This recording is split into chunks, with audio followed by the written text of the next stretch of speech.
Welcome to Lynn Cullen Live, talk radio without the static. Email your questions and comments to lynn@pghcitypaper.com. And now your host, Lynn Cullen. I was just wondering as I looked out my window at the blue sky and the sun, do you think people who live in places where, the sun shines every day, blue sky, sun, it's just a given, do you think they possibly appreciate it as much as we do? We beleaguered folks who live in a place where, leaden gray skies are the norm. Gee whiz, I really do think that when the sun comes out, we are certainly more appreciative. It would be like, back in the old days when people had nothing and maybe a child at Christmas got an orange in his stocking.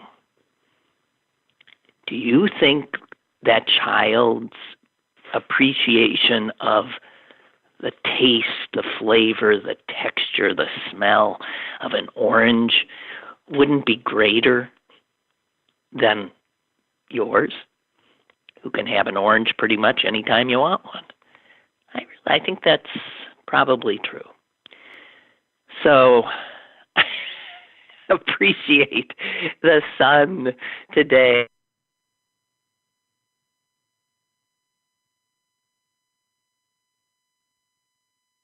That, the day after that, and the day after that. God, I love it. Anyway, hi, how you doing? It's May 13th, yet another day in this interesting new reality we inhabit. I want to first pass on, gosh, I hope none of you clicked on this.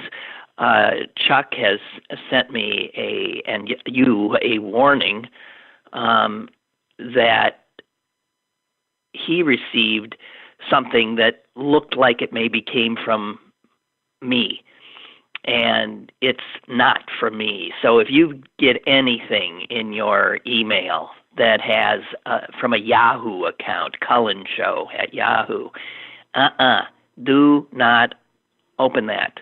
As a matter of fact, I got it too today. And the fact that Chuck got it too means it's out there. So please, please, please, just don't click on that, because it ain't from me, and it's only someone. Choose. Why do people choose mischief? And that's a nice word for it. Why do people choose to bring annoyance and or pain and or grief into other people's lives? I don't understand that. It's beyond me and always has been beyond me. I want to start with an appreciation of a woman who I never had the opportunity to meet, but who I understood from being, sentient and a resident in these parts. I knew her to be an extraordinary woman, and that is Vernell Lillie, who has died at, I'm not sure how old she was. She was, I think, well into her 80s. But Vernell Lillie is someone who made such a mark on so many people's lives that she is the epitome of a life well lived. Salahuddin said this of her: she was the queen mother of black theater in this city. She was also a professor at the University of Pittsburgh, a doctorate holder from CMU, the founder of Kuntu Repertory Theatre, which nurtured so much extraordinary talent, which is now spread all over the United States. Oh, I'm sorry, I have it here. She died Monday on her 89th birthday. Vernell Lillie. Kuntu Theater, hard to describe the impact of it. She, along with Rob Penny, a playwright, also a professor and poet, founded it. They both taught in Pitt's African Studies Department. Everything I read about her and have read about her has made her seem so, you know how some people just seem like they are so huge, that there's nothing they can't tackle, that their energy and their skill and their talent and their dreams and their fortitude just know no bounds. And that was always the sense I had of her, and I am so sorry I never got to meet her. She was responsible for bringing August Wilson into the Kuntu fold with his play Homecoming, and that was back in 1975, and it was the first play of his to be produced by a resident company.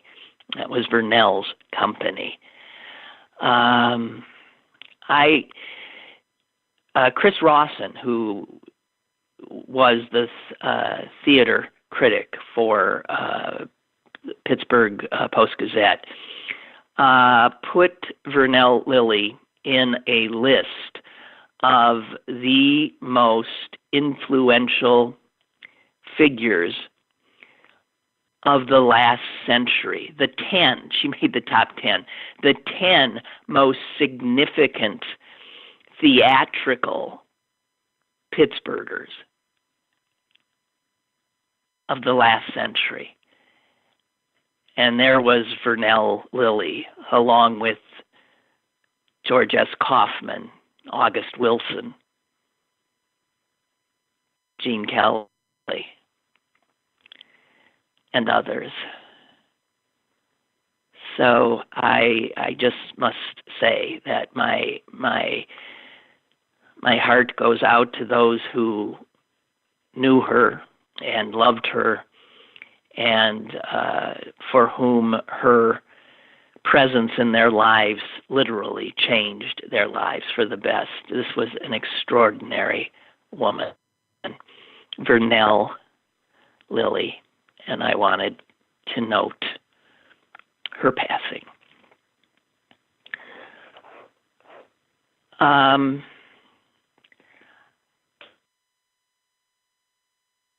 KDKA radio.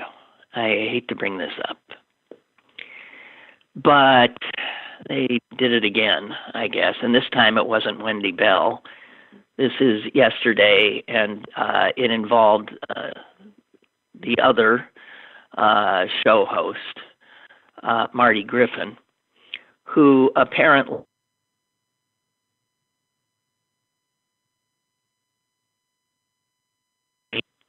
Dr. Rachel Levine consistently called Dr. Levine Sir. Dr. Levine is a trans woman, which is to say, for those who still don't quite get it, she was born with the body of a male and lived with that as a male for much of her life until she had the courage and the agency to become what she was meant to be, which was a woman, and an extraordinarily successful woman. She's clearly a woman. Her name is Rachel. She wears dresses and pearls. every day when she gives, and Marty Griffin, during an interview yesterday on his show, called her sir more than once. And there is no way that Marty Griffin didn't know that that was not a proper appellation and was extraordinarily disrespectful. He did it so often that, and she did not, wow, the page I'm looking for doesn't exist. You got to be kidding me. I was looking for the exact thing that she had said, but she eventually, after about the third or fourth time, where he even once said, sir, ma'am, sir, like, I don't know what the hell you are, did everything but call her it. She finally had it. And unlike President Trump, who storms out of his interviews when he's in no way provoked like this, Dr. Levine interjected, and said to Marty Griffin, please stop misgendering me. That's what she said. And he said, oh, I'm sorry, I apologize. But for a lot of people, that was just too much. Because Marty Griffin, no matter what you think of him, is no idiot. And he knows Rachel Levine is a woman. Presents as a woman. And there's no way he would call her sir mistakenly. It would have to be with the intent to disrespect her. So a lot of people hearing this just really went berserk on Twitter. And the mayor, Bill Peduto, actually canceled an interview he had with another show host on KDKA radio because he didn't want to be associated, I guess, with this media outlet. Unfortunately, he canceled an interview on the one show that is not, does not traffic in transphobia, homophobia, right-wing nutcase theories. And that was the show of Lynn Hayes Freeland. So I'm not sure how I feel about the mayor doing that to Lynn, who cannot help that her employer surrounds her with these type of hosts. But people should understand that this radio station is really poisonous and is so unrepresentative of this city. It's such a shame. A real shame. I had the misfortune of working there for a very, very, very short time, where they exploited me. I have never worked at a more horrible place in my life, ever. And they picked me up after WTAE radio, where I had a 3-hour daily talk show, changed its format and went to sports talk. And so I was out of a job. They saw an opportunity to pick me up. They had no place for me, really, but they gave me a show on the weekend. And I'm trying to remember. They paid me for a 3-hour show $100. $100. I got to tell you, that is revolting. And I remember when I finally got a better offer to go to a station that was turning itself into a talk station so it could pick me up, and that was WPTT, which was then a country and western station. I got an offer from the owners there saying, come on over here and start up a talk station for us. And I went in to tell the head of KDKA radio that I was leaving to do this. And he fairly laughed in my face. I have never been so astonished at the arrogance and the just lack of civility. He said, "Ha! What? You're leaving us a 50,000 watt station to go across the river to that little puny 5,000 watt station that doesn't even show up in the ratings?" And I said, yes, I am. I am, because they're giving me a full job, they're giving me respect, and they're actually paying me.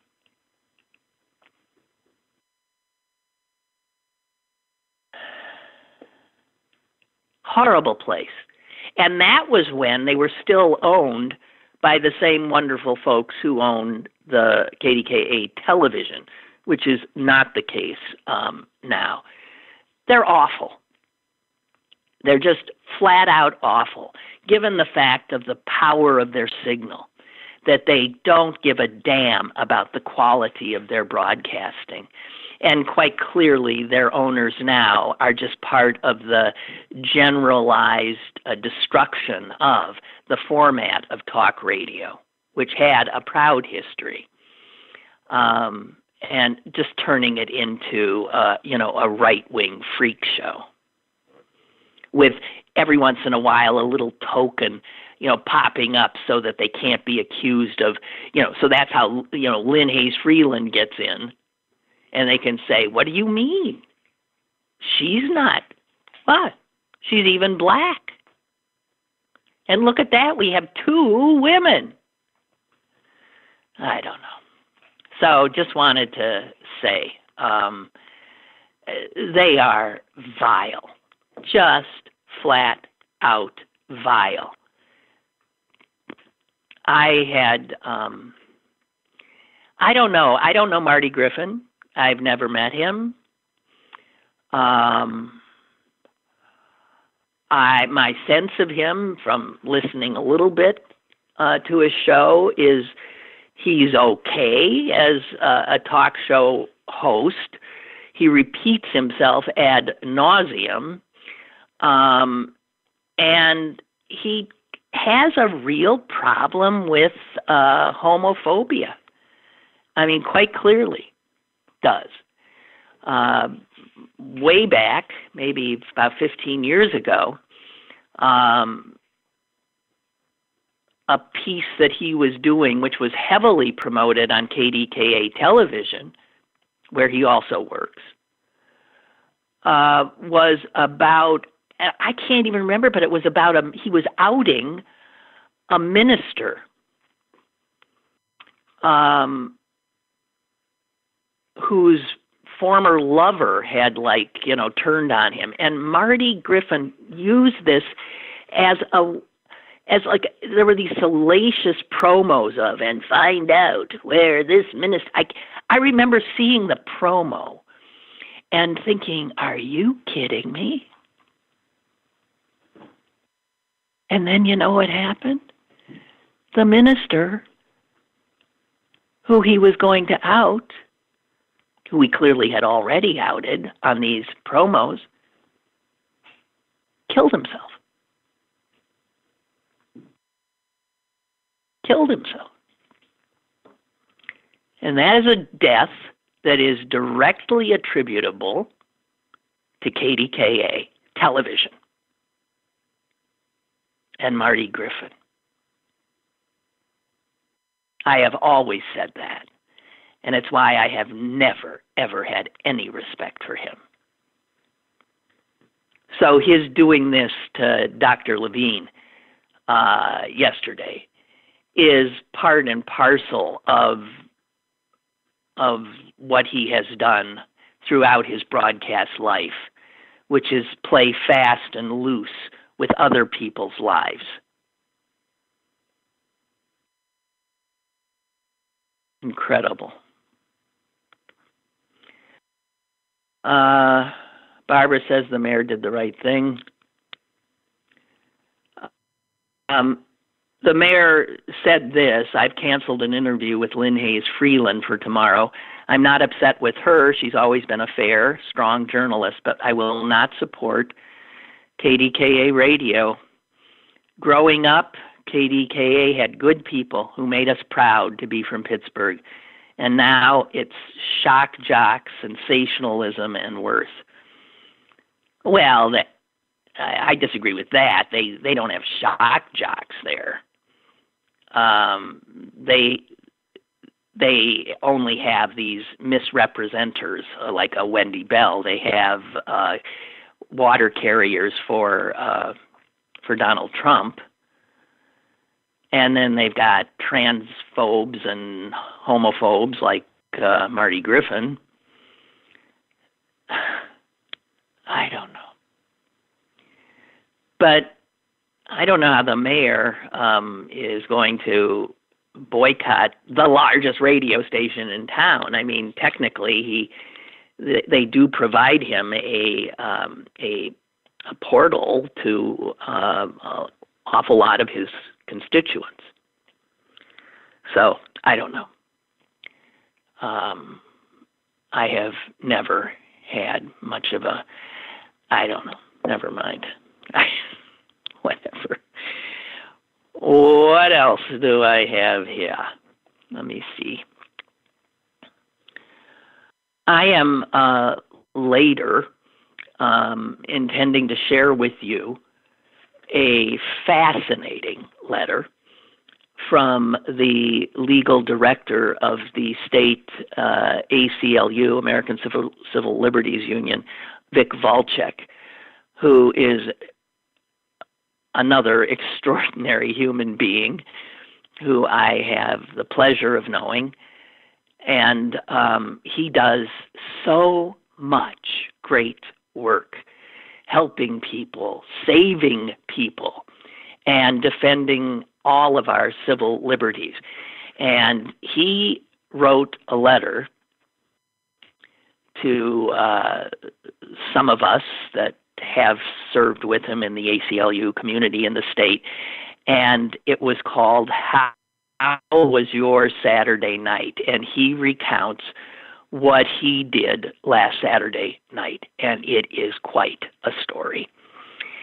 It's what, remember Paul Harvey, the rest of the story. It's the rest of the story of a little story I saw in the Post-Gazette about a young kid from Guatemala who is being held at Holy Family Institute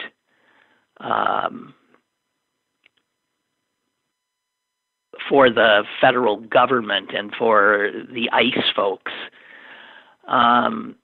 and how there was an attempt to spirit that kid out of Holy Family and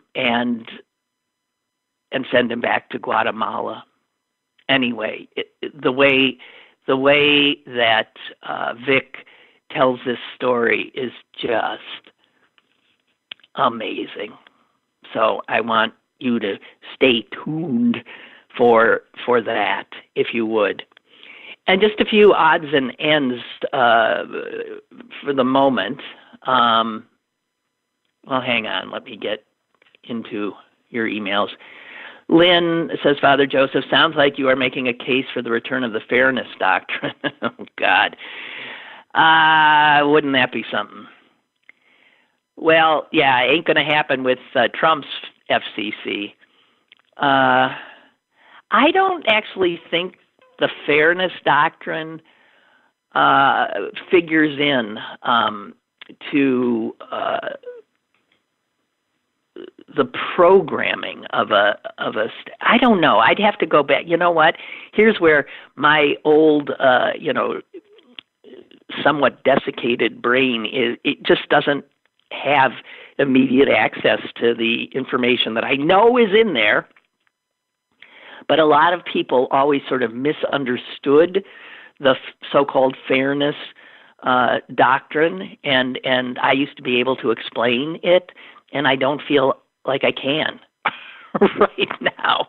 I'm sorry. Damn. Little Tony writes, I wish that the mayor would have come out and said that he didn't want anything to do with the station that has Marty Griffin and Wendy Bell as hosts. The real problem with the station is obviously the management. Yeah. They are the ones who hired her. Who the hell would hire Wendy Bell? Well, we know.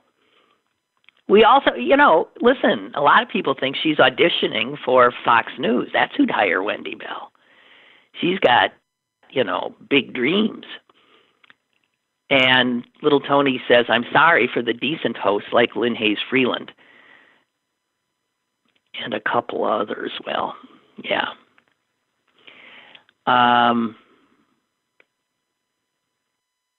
Barbara writes, the definition of shock jock is a disc jockey on a talk radio show who expresses opinions in a deliberately offensive or provocative way. And using that definition, you could say, yeah, kinda. But, a real shock jock is so beyond what they traffic in more, I think, sort of sexual, salacious, misogynistic, more than political talk. But, Wendy Bell approaches a political shock jock. But I don't know. I remember the first time I heard, I think it was Howard Stern, and I was traveling for WTAE television, and we were in Washington, D.C., reporting on something or other, and driving around and listening. My photographer had on some radio station, and the guy on the station was saying things. I was so stunned. I think it was Howard Stern. I had never heard anybody behave in this manner, and I was truly shocked. And it's become so, it's amazing how we get inured, how easily we become inured to a lowering of standards, right? So that which would shock you 2 years ago doesn't even get your head turned today. And we've all learned that, certainly, in this era of Trump, when every day brings a lessening of any standard of civility or normal, honorable public discourse, or just, he spent the weekend accusing, people of murder. He accused Joe Scarborough of murder? Seriously. And when he starts really flailing, all he can do is try desperately to get us to pay attention, lock her up. He always needs to suggest that somebody has committed a horrible crime, and it doesn't matter if there is any crime committed, or if there's, in the case of the Scarborough thing, no crime, I assure you. It involved a young woman who worked in his office when he was a congressman, and she was found dead in his office. He was not even in town. The medical examiner said she died from a heart condition. plus the blow to her head when the heart thing took her down and she fell and hit her head. And, what he's doing now with Obama, trying to make it seem as if Obama and the people around him have created some horrible crime. And when asked flat out, what crime are you talking about? He says, anybody who reads the paper, they know. No, we don't. Because there is no crime. Feel like you're living in a crazy place. So let's take a break if we can. I'm hoping, and Amy, can you tell me if Amanda is there by any chance? Because that would be helpful if we could just for a second. So, Amanda, are you there? I'm here. Good. Right on time. Thank you so much. I appreciate punctuality. I'm also hearing my voice somehow coming back from you. I don't know what that's about, but are you getting any feedbacky stuff? No. Okay, well then I'll try to ignore it myself. This is Amanda Waltz. She is a senior writer for Pittsburgh City Paper. And Amanda, you've done a piece on something I actually talked about maybe about 3-4 weeks ago, much to the astonishment of my audience. So the piece is about, it's a sort of delicate subject, but in a time when toilet paper is, gold. I have said, I don't care about toilet paper. I have a toilet that does all the work for me. It does everything but scramble eggs in the morning. I mean, seriously. And mine is better even than the ones you talk about, which are add-ons. But the add-ons are really affordable. So talk about the fact that the bidet is making a real comeback. Yeah, so I talked about bidet attachments, which is something that I had very little knowledge of, and then I started getting a bunch of ads on Instagram recently, and I don't think that was any coincidence, because as you said, there have been toilet paper shortages. But there's a few companies that have been really aggressively selling these, one of which is Tushy, which is the brand that I actually ended up testing. So, yeah, bidet attachments are basically they're very low tech. You can just attach them to your toilet, basically retrofit it to become a bidet. And, so your actual toilet, then you put a thing on it which creates a bidet, so that after doing what you do on a toilet, you can now clean yourself with water, with a shot of water. Yeah. It's interesting. It's took me very little time to put it in. You don't need any plumbing experience. You basically there's like a little piece of plastic where you can, the water supply line that comes up from the wall up into your toilet, you can just add another tube, and then that will take the water from there into the bidet attachment. And yeah, I mean, it's really okay, easy. so wait, you did this. Believe me, I could not have done it. You can say it's easy. I would still be sitting there tinkering, and water would be spraying out of God knows where. But so tell me about your experience when you first employed this device. I was very naive. And I don't know if it's my own water pressure, if I just have very intense water pressure, or if the attachment really is just that good. But when I first put it in, I was like, I don't know if this is going to work. And my husband was standing in the bathroom, and I turned on, there's three settings. There's nozzle wash, pressure off, which basically there's no water coming out, and then butt wash, and butt wash is the actual bidet setting. Yeah. And I turned on butt wash. I wasn't on the toilet. I turned on butt wash, and water shot across the room. You weren't on the toilet when you pressed it? No, because I was just like, oh, I don't know if it's working. And it scared my husband and me. Like, we were shocked. Did it hit the ceiling? It hit pretty high on the wall. I mean, I heard it. Yeah, I mean, it would be like Old Faithful. I mean, like... It was and so I was a little scared to use it. And then, so the first time I used it, it was so intense that I screamed. And, jeez.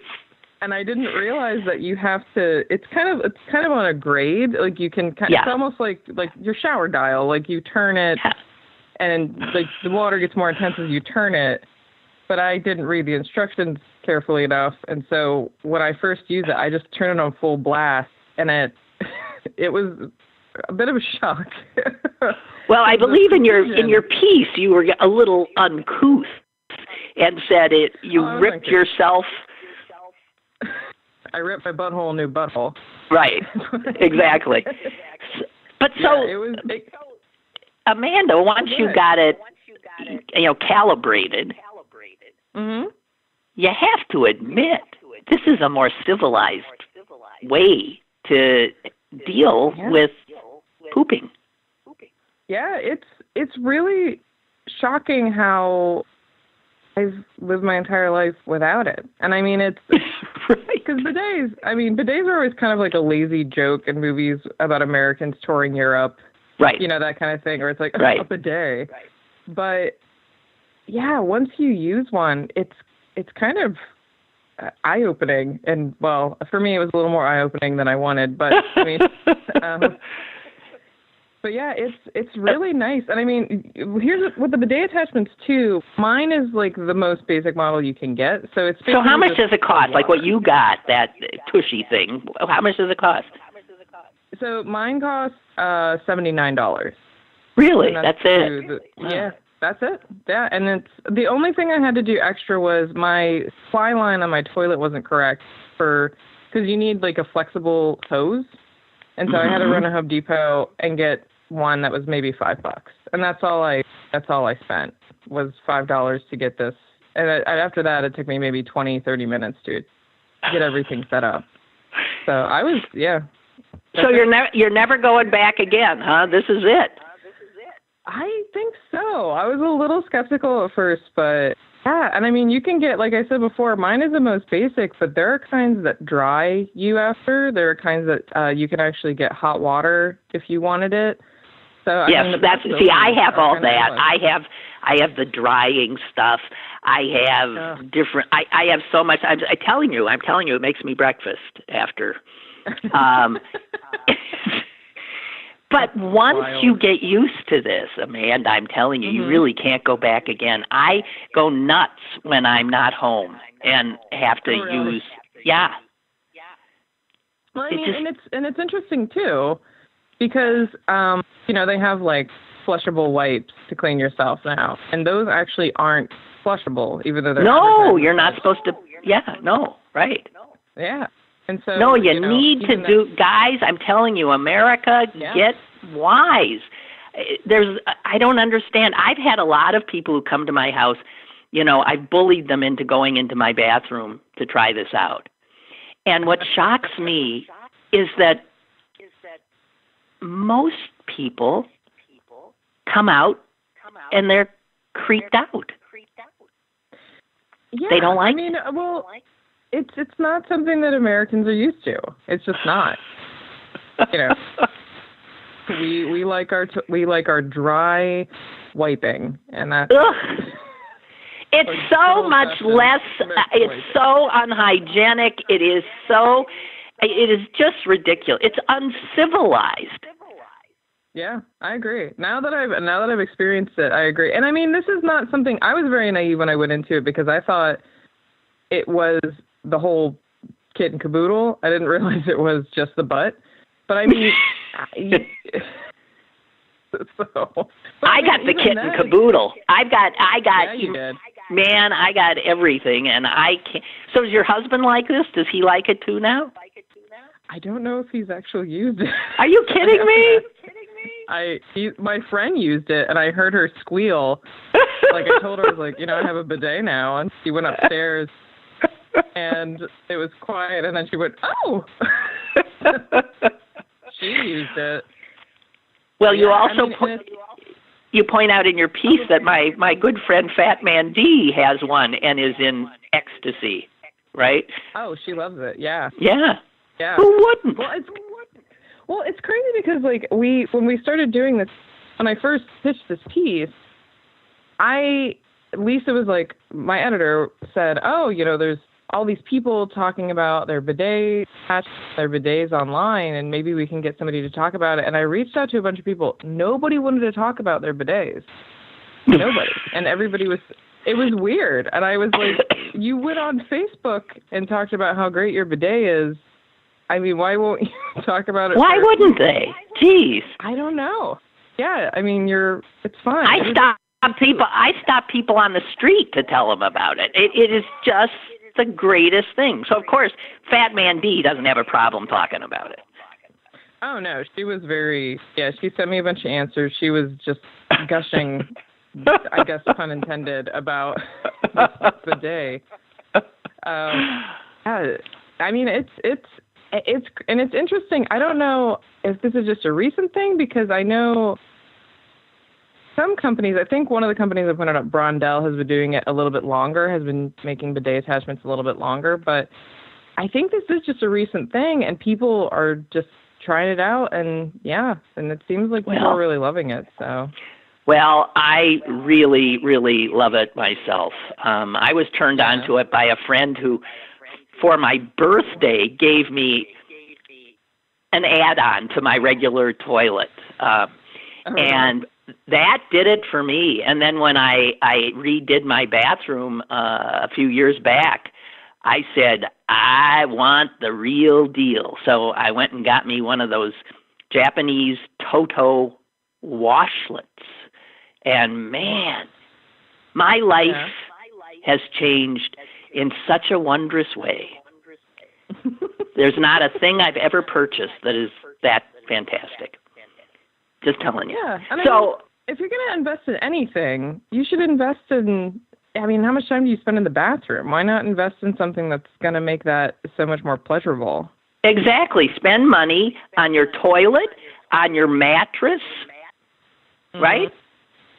Yeah, spend money on stuff where you spend a lot of your time. Yeah. I mean, I don't spend much time on the toilet, but some people do. Yeah. Some people read on the toilet. Amanda, I want to thank you for giving us some relief. Sure. Yeah. And enjoy your so you get this add-on courtesy of City Paper. They had to pay for it, didn't they?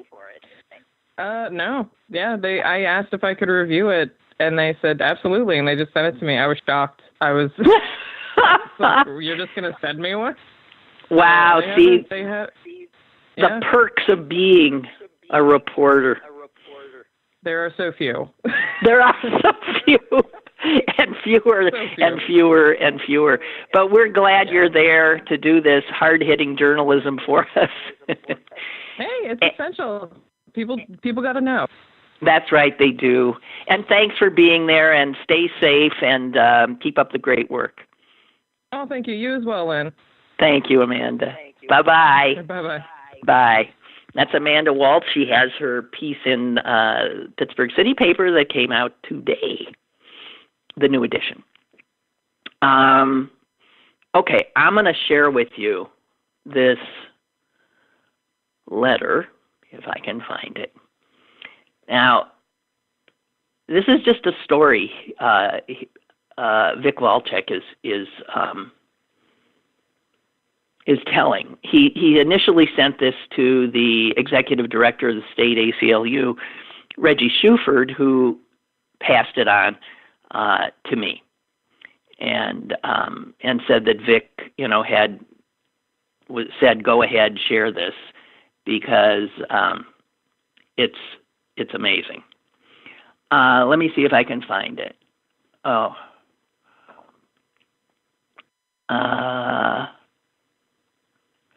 Here, this is the sort of long letter from Vic Voltic, but what a story. Hope everyone had a good weekend. I thought I would share the story of my little adventure last night. 2 months into the lockdown, after another week of crazy hours on fast-moving, COVID-related litigation, I was looking forward to an uneventful Saturday night, nice dinner with the missus and my 2 homebound daughters, and then doing pretty much nothing. Perfect. I needed some quiet time to do, well, nothing. And everything was working perfectly until about 9 o'clock, which began a night for the ages that involved an emergency court hearing that produced the following federal court order. And then there's this, mumbo-jumbo federal order placed by petitioners and the federal district of this and that and blah, blah, blah. And then Vic goes on to explain in regular language. The petitioner here is a lonely 17-year-old boy from Guatemala without any family in Pittsburgh. And this is his story and how my highly anticipated quiet Saturday night went awry. The trajectory of my perfect Saturday evening changed with the 9 o'clock call from an immigration lawyer at Jewish Family and Community Services. She asked if I had a moment for an urgent matter. I said, of course. The gist was that a 17-year-old boy in the middle of immigration proceedings was being picked up at 3 o'clock in the morning to be flown to the border and then out of the country. 3 o'clock in the morning? I said, like in 6 hours? Yup, she said, and again asked if I could help. Oh boy. It was already after 9, and colleagues will tell you that my functioning brain shuts down after about 10, since I'm an early morning person, but how could I say no? So, let's do it, I said with some trepidation. The Jewish Family and Community Services client is known as an unaccompanied minor, a legal term for a child who has no lawful immigration status in the United States and has no parent or legal guardian here. I'll call him Andre to protect his identity, but that is not his real name. Andre came into this country in December of 2018 when he was 15 years old. He was 16. After being briefly detained, he and his father were released in Houston to await immigration hearings. His father sent him to live with friends in Indianapolis, but soon after, the father returned to Guatemala, leaving Andre to fend for himself. The father took all the court paperwork with him. Young Andre worked construction jobs until January of this year, when a police officer questioned him and turned him over to immigration agents. Now, special rules protect unaccompanied minors, which spared him being sent to a detention center. Instead, he was sent to Holy Family Institute, which is run by Catholic nuns in Emsworth, just up the Ohio from Pittsburgh. And Vic says, by all accounts, Holy Family provides decent quarters and schooling. It's not a jail. I've never visited, but I've spoken to the director and have received good reports from lawyers who have been there. Andre had been there since February 1st. It was not until late April that Andre's lawyers at JF's, the Jewish Family Group, learned that last summer an immigration judge held a hearing in Houston and ordered Andre deported because he wasn't there. But no one had told Andre there was a hearing, and no one told him the judge ordered him removed. Upon learning about the order, his lawyers here in Pittsburgh immediately filed a motion to reopen the proceedings, which happens regularly. Immigration courts tend not to be either efficient or fair, so they often hold proceedings without even telling the affected person, which is a problem under our Constitution. The attorneys at the Jewish Family Services had not heard anything from the court about any decision. And then on Saturday afternoon, this last Saturday, they received a call from Holy Family Institute telling them that immigration officials had just advised them they would be picking Andre up at 3 a.m. to ship him to the border and then to Guatemala. The lawyers made some calls, confirmed the early morning pickup, and learned that the stay at the border would only last as long as it took for them to fill an airplane full of other kids. So Vic says, by now it's 10 p.m. on a Saturday night. I had no idea how I could possibly get a federal judge to issue an order to block the impending removal. The courthouse was closed. No one would be checking for newly filed cases. I emailed the chief federal judge in Pittsburgh, a good man who I've known for nearly 30 years. He then put me in touch with the top two deputies in the U.S. Attorney's Office, suggesting I try to work things out with them, and that if I couldn't, he would conduct a hearing. So Vic said, great, game on. And then he describes how for the next 2 hours, he, between phone calls and emails with the assistant U.S. attorneys, talking to these Jewish guys, lawyers, to gather facts, prodding my ACLU Immigrants' Rights Project colleagues for legal help, and trying to write up an emergency habeas corpus petition and motion for emergency order to keep the kid here. The U.S. attorneys had told me they made a recommendation. These are good people, and I have strong suspicion they advised the immigration people in Washington to hold off. What's the rush? Why 3 a.m.? But at midnight, the government lawyers called to say that higher-ups in D.C. at immigration had decided they would not postpone Andre's 3 a.m. pickup. I promptly notified the federal judge. We need a hearing. Now, if you know Judge Mark Hornak, you wouldn't be surprised to hear that he was completely nonplussed about holding a hearing at midnight on Saturday, and he shared instructions how to file the legal papers and set up a conference line.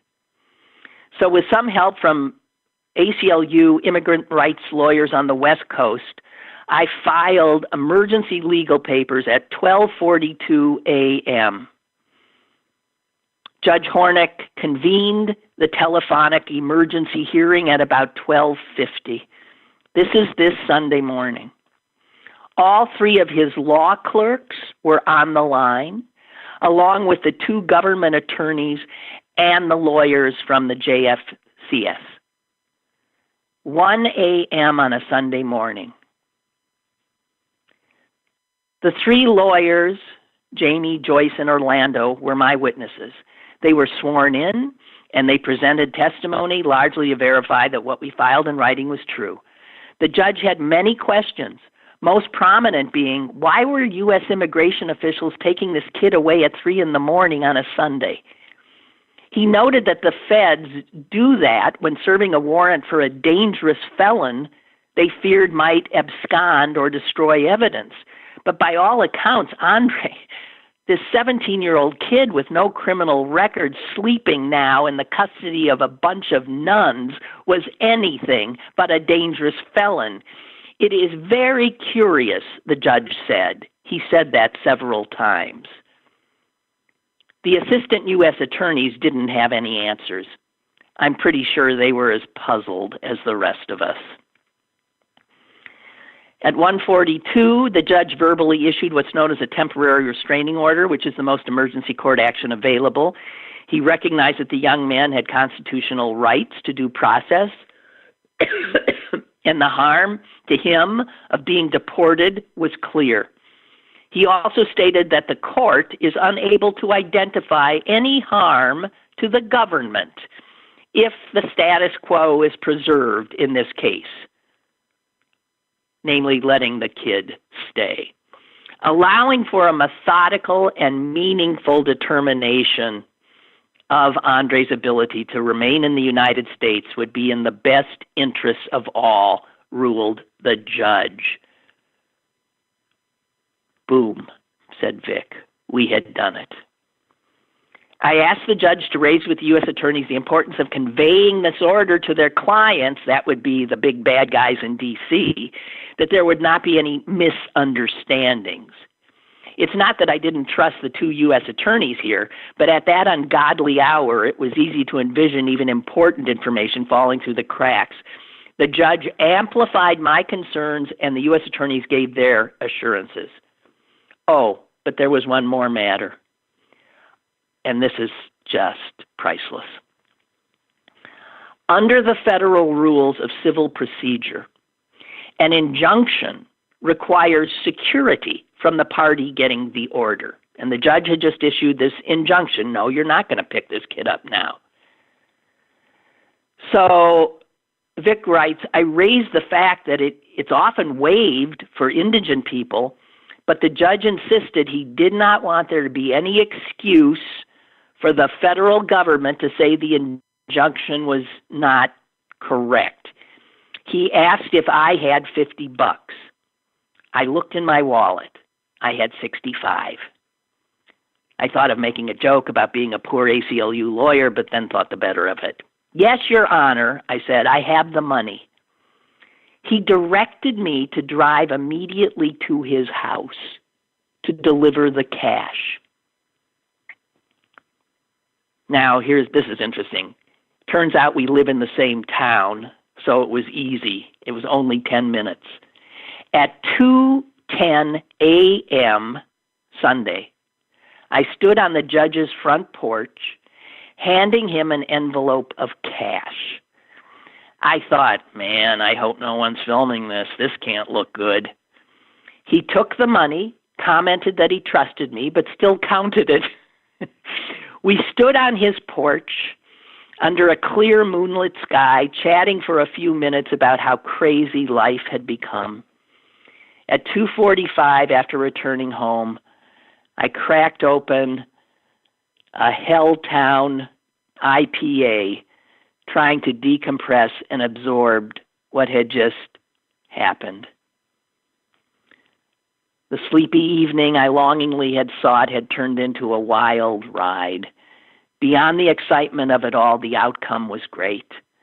My client, whom I have never met, now had a good chance of winning his immigration case to be allowed to stay here. If we had lost, that dream would have ended in spectacular and tragic fashion. But then my thoughts turned to, who does this? Who whisks children out of deep slumber in the early morning hours to jet them across the country and then out of the country when they still have court proceedings? Oh, right. The people who think it's okay to put children in cages. The moral callousness of this administration is horrifying.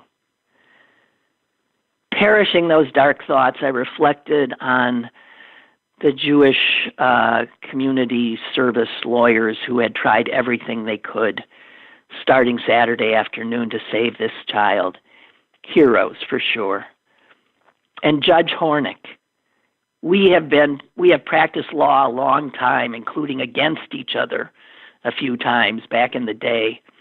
But we discussed how neither of us have ever done a middle-of-the-night emergency hearing like this. And I thought of Andre. a child fleeing tragic circumstances who now had a shot at a better life. I hope to meet him soon. In my vision of America, he is welcome here and will make us a better, richer nation. So how was your Saturday night? That's the letter from Vic Volchek recounting his last Saturday night. And I just think it is a remarkable testament to people who never get credit, all these lawyers, even these U.S. attorneys, the law clerks. These are people who all when they would normally be asleep, working their tails off to save a child from this outrageous action by our heartless, cruel federal government. So I wanted to share that with you. And if it puts you in mind of sending the ACLU a little check, man, they are working overtime these days, pushing back on all fronts against this lawless administration.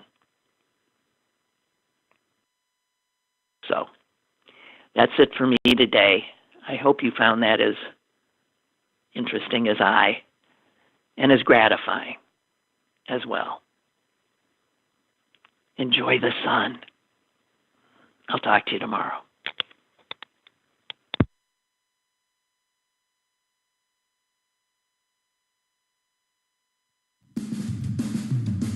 Lynn Cullen Live, Monday through Friday from 10 a.m. to 11 a.m. and archived at pghcitypaper.com.